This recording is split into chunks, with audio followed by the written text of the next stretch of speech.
Bienvenidos, welcome to another episode of Spain on a Fork. As you can see, today we are in a new kitchen, and let me tell you, we're going to create so many great recipes and memories here that to celebrate it, we're making one of the most classic dishes that hail from Spain, but more specifically from the beautiful province of Malaga. We're talking a Spanish almond and garlic soup.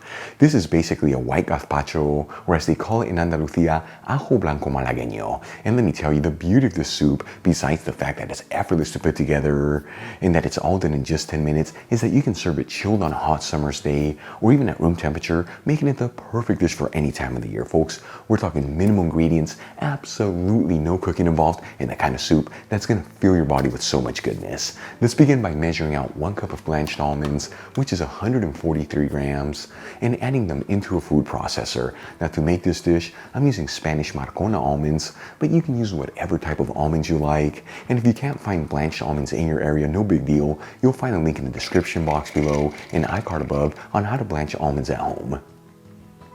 Then we'll cut 5 slices from a baguette, each one 1 inch thick, which is about 2.5 centimeters.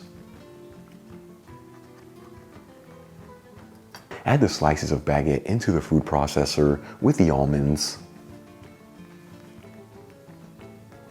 And we'll add in 1 3/4 cup of cold water, which is 415 milliliters, and let it sit here for about 5 minutes, as that water is going to really help soften up that baguette as well as the almonds. And also make sure to get in there with a wooden spoon or a spatula and push down on the slices of baguette. That way they're fully soaked in that water. Once the slices of baguette have softened up, let's move on to the next step of the recipe. I'm going to grab 1 clove of garlic, remove the skin, cut it in half, and add it into the food processor. Along with 1 teaspoon of sherry vinegar, which is 5 milliliters. You can use different vinegars here, but by using sherry vinegar is what gives the soup that authentic Spanish touch. And half a teaspoon of fine sea salt, which is 3 grams. Then we'll place the lid on the food processor and run it on a low speed, just between 1 to 2 minutes, or until all the ingredients are well mixed together.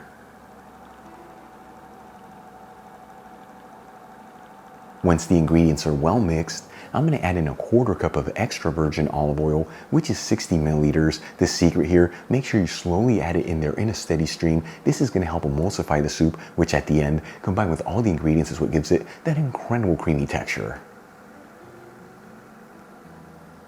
Once all the olive oil has been added, I'm going to continue to run the food processor on a low speed, just between 1 to 2 minutes. If you see that you still have some chunks of almonds in there, make sure to run it on a higher speed, or you can even pulse it to ensure that you end up with a beautiful creamy texture. And that's the exact texture you want from your soup, a beautiful creamy goodness. You know, if you still have some chunks of almonds in there, just continue to run the food processor for a couple more minutes. And also, if you see that your texture is a little bit too thick, just add in some more cold water in there. I'm going to cover this with some saran wrap and add it into the fridge and leave it in there for a couple hours. That way it can chill and all the flavors can develop. But like I told you earlier, if you like, you can just serve this directly at room temperature. After a couple hours, this soup is ready to be served. I'm going to transfer some of the soup into a shallow bowl. And for the final touches, I'm going to grab a handful of green seedless grapes, cut each one in half. These have already been washed and patted dry. We'll add in some of the cut grapes over the soup, and we'll drizzle it with a kiss of extra virgin olive oil. Check it out, our Spanish almond and garlic soup is done, once again known here in Spain as ajo blanco malagueño. Super easy to make, just a handful of ingredients, and once again, the kind of dish that's gonna fill your body with so much goodness. Let's give it a try and see how it turned out.